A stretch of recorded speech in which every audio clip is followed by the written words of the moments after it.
कन्हैया की नजर उतारती है और बड़े भाव से नजर उतारती हुई कन्हैया से कहती है, कन्हैया तुझे क्या हो गया, किसकी नजर लग गई? और कन्हैया रोने से बंद ही नहीं होता। नजर लगी हो, अगर नजर लगी हो तो भगवान रोना बंद करे। अब जब नजर लगी ही नहीं है तो रोना बंद क्यों करे? भगवान अपनी मर्जी से रोते हैं। और आज मैया यशोदा बड़े भाव से कहती है, हेरी सखी पता नहीं किसने जादू टोना कर दिया और मेरा लाला रोने से बंद नहीं होता।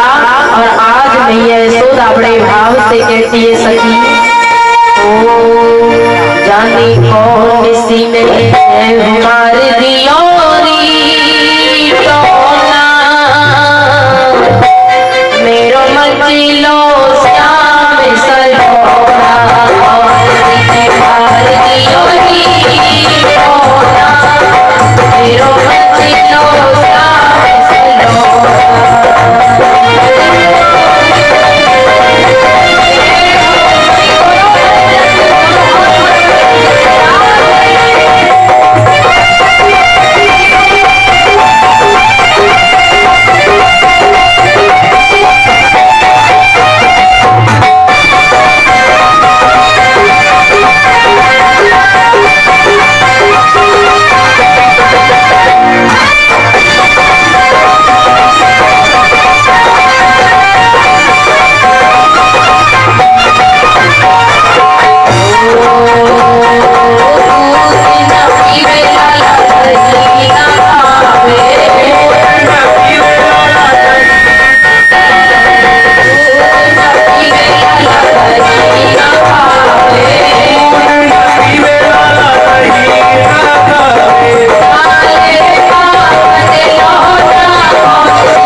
बंद नहीं होते।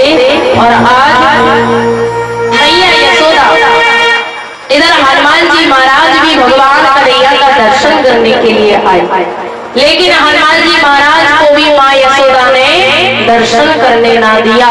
तो आज यमुना के किनारे पर हनुमान जी महाराज बैठ करके रोने लगे और इधर भगवान शंकर जी भी एक वृक्ष के नीचे बैठ कर रोने लगे। दोनों की सेम कहानियां, दोनों को दर्शन ना करने दिया। तो आज भगवान भोलेनाथ हनुमान जी से कहते हैं, हनुमान तुम क्यों रोते हो?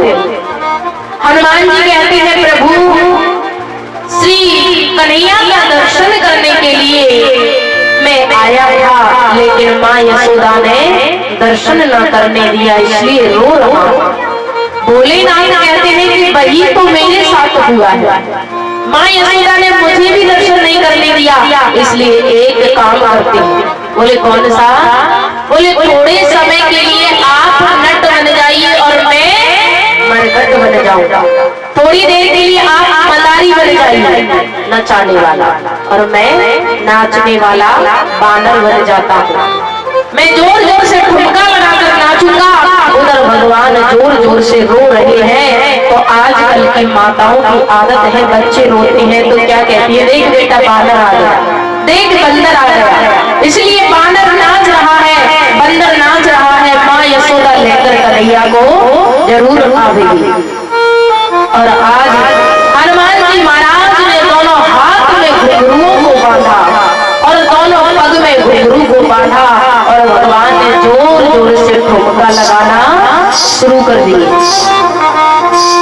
वैसे भी कहते हैं कि भगवान की कथा में नाचने में हमें कंजूसी नहीं करना चाहिए। अगर यहाँ पर नाचने में कंजूसी करते हैं ना, तो यमराज के सामने हमें जोर जोर से ठुमका लगाना पड़ता है। अगर हमने इस जगह पर नाच लिया तो हमें यमराज के सामने नाचने की जरूरत नहीं पड़ेगी। और अगर यहाँ पर नहीं नाचा तो यमराज के सामने जोर जोर से ठुमका लगाना ही पड़ेगा। इसलिए नाचने में अगर शर्म आती हो ना, तो सारी शर्म को इकट्ठा करके मुझे दे दिया करो।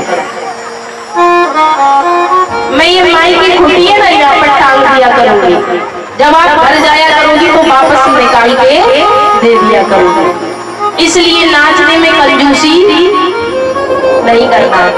और वैसे भी कहते हैं कि हमें घर में बहू लाना चाहिए तो ज्यादा पढ़ी लिखी बहू लेकर नहीं आना चाहिए।